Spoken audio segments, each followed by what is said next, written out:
como os han comentado, pues vamos a hablar un poco de cómo está el panorama en temas de denegación de servicio. Mi nombre es José Selvi y, bueno, la mayor parte de mi carrera me he dedicado a hacer penetration testing, o a romper cosas, como también se conoce, y desde hace pues algún tiempo estoy en el Grey Team de Kaspersky, que es el equipo dentro de Kaspersky en el que se investigan pues amenazas, y no todas las amenazas, sino aquellas amenazas que resultan pues más sofisticadas, todos los temas de APT hunting y todo esto. Entonces, y si os digo que me dedico al APT hunting, ¿por qué vengo a hablaros de denegación de servicio? Bueno, pues aunque no sea el core del grupo en el que trabajo, es un tema que últimamente pues ha tenido mucha repercusión, y entonces pensamos que podía ser interesante porque a veces cuando hablamos con gente nos damos cuenta que la gente habla de los ataques de denegación de servicio como si fueran una sola cosa, y en realidad lo que ocurre es que hay diferentes tipos de ataques de denegación de servicio, y entonces nos parecía una buena oportunidad la que nos brinda Mundo Hacker para comentar un poco de una manera sencilla qué tipo de ataques podemos encontrarnos, y pues acabar comentando un poco más o menos qué es lo que vemos desde los servicios de inteligencia de Kaspersky, un poco qué es lo que más vemos por ahí por internet. Antes, uno de los motivos por los que los ataques de denegación de servicio están más de moda últimamente es porque son más fáciles de realizar. Antes, la cantidad de personas que tenían acceso a tener una botnet para lanzar un ataque de denegación de servicio era reducido. Si eras capaz de comprometer máquinas, 1000, 10.000, 100.000, pues entonces tenías una botnet y podías hacer un ataque. Y si no, no. Hoy en día, esa gente que tiene esa capacidad lo que hace es vender esos servicios como Denial of Service as a Service. Entonces, tú puedes coger, la empresa de turno te ha estafado 100 euros y entonces tú puedes gastarte no sé cuánto dinero en un abogado o tumbarles la web durante 3 días con el mismo dinero. Entonces, pues la cosa se ha puesto bastante más fácil. Para entender todo esto un poco, hay un ejemplo que a mí me gusta poner cuando hablo, y es para que todo el mundo, seguro que vosotros, algunos no seréis técnicos, otros seréis técnicos, pero seguro que tenéis algún jefe o el jefe de vuestro jefe y tampoco es técnico, y a veces os encontréis con algún problema para explicarle según qué cosas. Entonces, lo que yo suelo hacer es explicarlo con algún ejemplillo. Por ejemplo, aquí mi amigo Homer quiere comprar algo de una tienda, entonces lo que hace es llamar a información telefónica y decir, por favor, dime la dirección de la tienda de Maple que quiero ir a comprar no sé qué. Entonces, cuando le dicen la dirección, se suben al coche y se van todos a comprar. Van por carreteras, o si son del tipo de gente, si sois del tipo de gente que os vais a Nueva York a hacer compras, pues en avión. Al final llegan a la tienda esta de Maple, a donde ponía la dirección, buscan a un dependiente para que les atienda de los N que hay. Si no hay ninguno disponible, pues te toca esperarte que uno te atienda. Y cuando te atiende, pues ese dependiente tramita tu petición y te da lo que has comprado y tú pagas. Y así es como va Internet. Internet va exactamente así. Y cuando un atacante intenta provocar una denegación de servicio, lo puede hacer atacando a las diferentes etapas de esto que hemos visto. Y la manera de atacar cada una de estas etapas es diferente. Vamos a obviar estas dos, porque entiendo que pues la mayoría de gente que estéis aquí no trabajáis en ISPs, y entonces queda un poco fuera de vuestro alcance securizar esa parte. Pero nos vamos a centrar pues en estas 3 partes. ¿Cómo intentaría atacarnos un atacante? Pues iría de lo más sencillo a lo más complicado, o de la manera en la que con menos recursos os puede hacer más daño, y iría yéndose a necesitar más recursos. Una de las maneras, que ni siquiera es, ahora casi todo el mundo habla de denegación de servicio distribuida, pero no es la única denegación de servicio que existe. O sea, simplemente hay vulnerabilidades en software que con una simple conexión te pueden tumbar la aplicación. Impedirían que el sistema funcionara correctamente. En palabras de la calle, a mí me gusta este ejemplo, porque esto es una denegación de servicio y ya. Te dan una y ya. Los que tenemos canas, o tendríamos, si tuviéramos pelo, Nos acordamos mucho del ping de la muerte. ¿Cuántos aquí se acuerdan del ping de la muerte? Esto suena a a libros de los 80, ¿verdad? El ping de la muerte era un paquete ping que se mandaba fragmentado y entonces estaba manipulado de tal manera que cuando se refragmentaba se pasaba del buffer y el sistema petaba. Esto es muy antiguo, pero hoy en día tenemos ejemplos de toques de la muerte que no son el ping de la muerte. Por ejemplo, uno que yo me he encontrado en mi época de hacer penetration testing es la típica aplicación que tiene un campo de búsqueda y tú, depende de lo que le pongas, por ejemplo, le pones el tanto por ciento, que es una almohadilla, o sea, es un comodín en SQL, y luego resulta que este campo, de alguna manera mágica, acaba en una SQL tal que así, con joins, no sé qué, y si tú metes algo que hace que en vez de una salida, digamos, no os fijéis mucho en la SQL, que no es de verdad, y pues al final son pues 1000 datos, 10.000 datos, y eso se mete en una query monstruosa, y el sistema se queda ahí pensando pues bastante rato. Si esto además, tú tienes un clúster de 10 servidores de SQL y lo repites 10 veces, pues ya tienes a los 10 servidores de SQL cara a la pared pensando y ya no responden. Y esto es, en toda regla, un toque de la muerte. O sea, con 10 conexiones te has quedado. Y ahí no hay denegación distribuida, ni hay IoTs, ni hay zombies, ni hay nada. Entonces, lo primero es protegerse de este tipo de ataques, porque si el software que vosotros manejáis tiene estos fallos, estáis muertos. Ahí no hay. Entonces, si nosotros en ese sentido estamos bien protegidos, pues el atacante iría, es decir, nuestro software pues pasa sus auditorías, lo tenemos bien protegido. Entonces el atacante pasaría a la segunda parte, y es, vale, pues entonces si el software no lo puedo romper así de un toque de la muerte, pues vamos a ver si lo que puedo hacer es consumir muchos recursos para que nadie más pueda acceder a este servicio. Al final, los sistemas son capaces de gestionar una cantidad máxima de peticiones al mismo tiempo.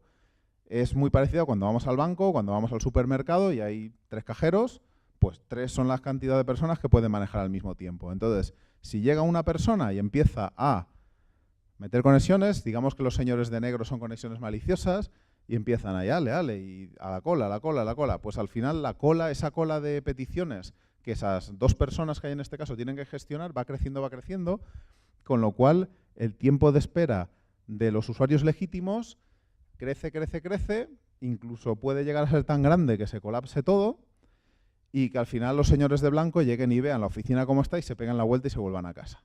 ¿Vale? Entonces esto es pues otro tipo de denegación de servicio.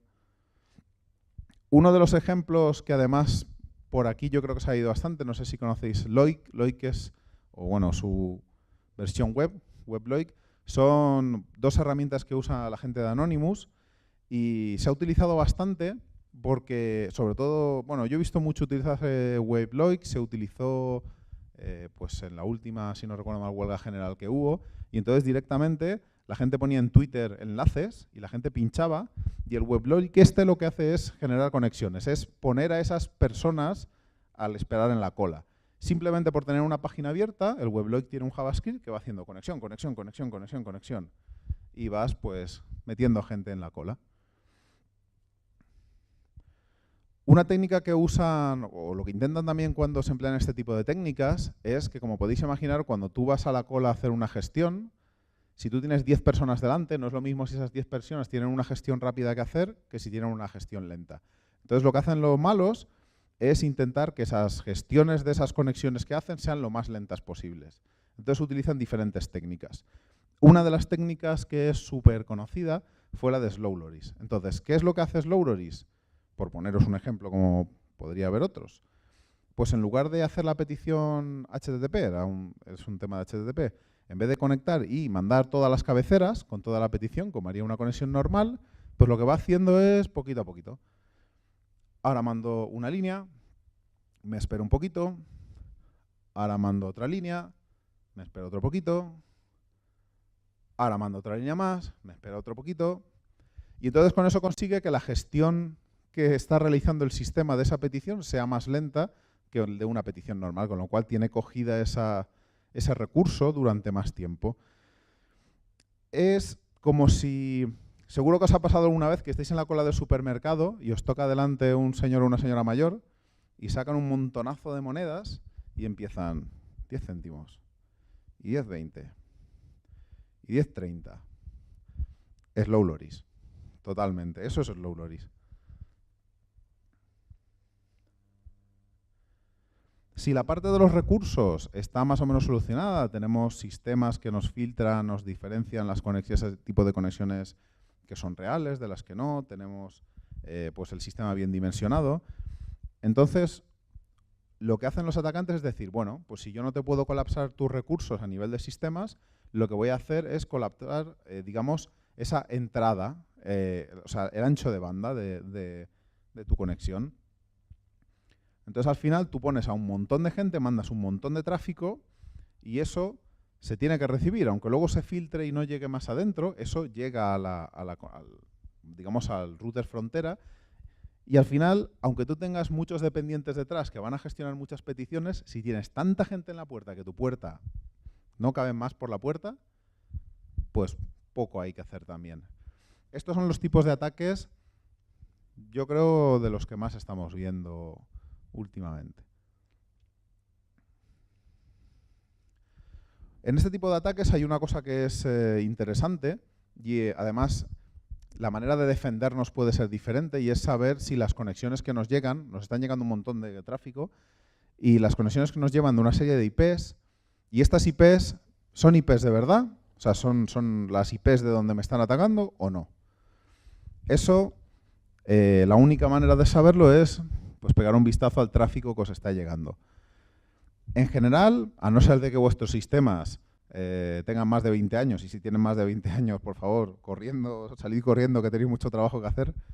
Pero si vuestro ordenador tiene menos de 20 años, lo normal es que si veis conexiones que cierran TCP, que cierran el three-way handshake, esa IP es real. ¿Por qué es real? Porque cuando este paquete SYN puede venir de cualquier IP y os pueden spoofear la IP y todo lo que quieras. Pero cuando vuestros sistemas contestan con el SYN ACK, si recibís un ACK, quiere decir que ahí detrás hay una pila TCP IP de algún sistema que reconoce que ha mandado el SYN, porque si no, no manda el ACK. Si no, os mandaría un reset o otro tipo de mensaje o no contestaría. Entonces, si vosotros veis que las conexiones que os hacen cierran el three-way handshake, la IP que estáis viendo es real. O podríamos, vamos, prácticamente asegurarlo. Si os están haciendo un SYN flood, que es paquetes de SYN, entonces ya no podemos estar seguros si solamente vemos esto. Porque seguramente aquí estamos contestando con un SYN ACK y o no nos está volviendo nada o nos vuelve un reset. Entonces, eso quiere decir que no hay detrás ninguna pila TCP/IP que está manejando esto. Con lo cual, ese paquete está creado, digamos, artificialmente. Podría ser que se cree artificialmente y no se cambie la IP, pero generalmente cuando se manipula un paquete de esta manera, pues la gente ya que se pone, pues cambia la IP.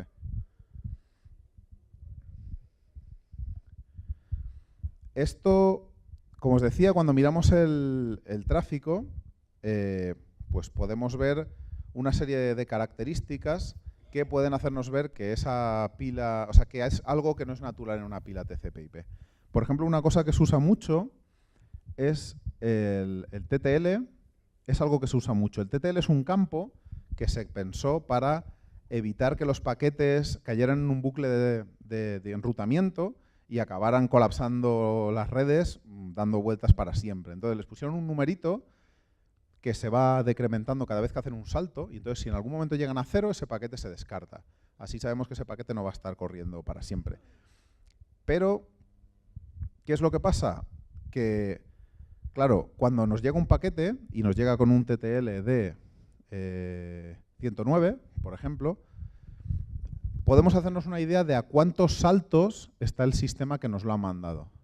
Porque sabemos más o menos cada sistema operativo qué valor de TTL pone para cada paquete cuando empieza, con lo cual podemos saber cuántos saltos hay.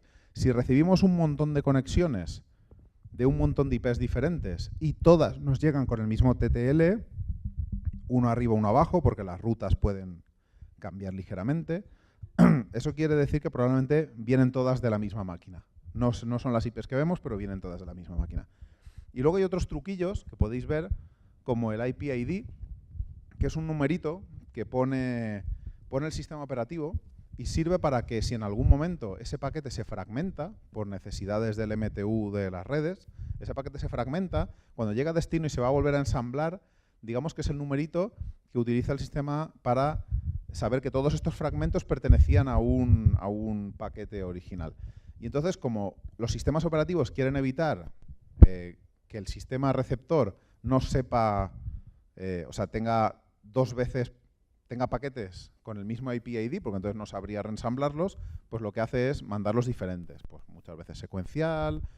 Entonces, si vosotros veis unos paquetes que vienen de la misma IP y todos vienen con el mismo IP ID, pues probablemente eso no es normal. Porque si eso lo hiciera una pila TCP/IP, le podría crear problemas de tráfico. Entonces hay toda una serie de información que si conocéis bien cómo funciona TCP/IP, podéis mirar la traza. Por eso yo cuando he participado en pues, empresas que han tenido problemas de denegación de servicio, esto es básico. Una captura de lo que te está llegando. Cuanto más fuera, mejor. Si es delante del firewall, mejor aún. Porque esto es lo que va a ayudar a las personas que lo analicen a saber exactamente qué os están haciendo. ¿Vale?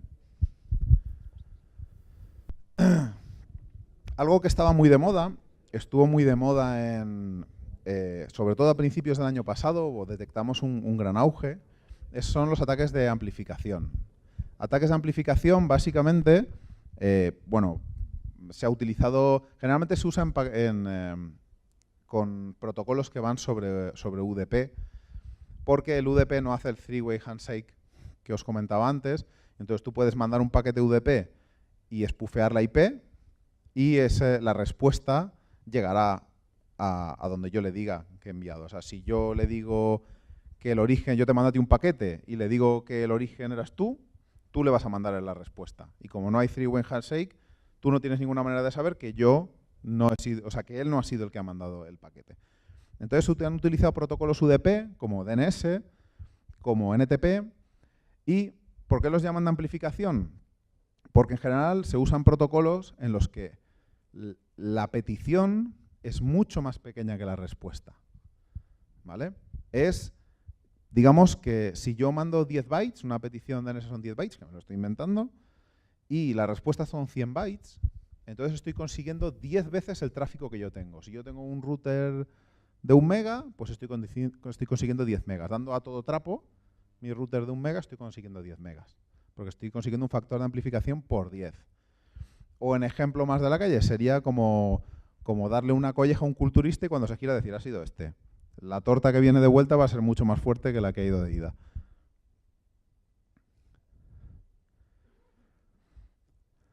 Y cuando todo esto está ya muy bien protegido, pues el sistema, pues las empresas tienen el sistema distribuido por todo el mundo, es difícil colapsar porque tienen anchos de banda muy grandes, muy distribuido.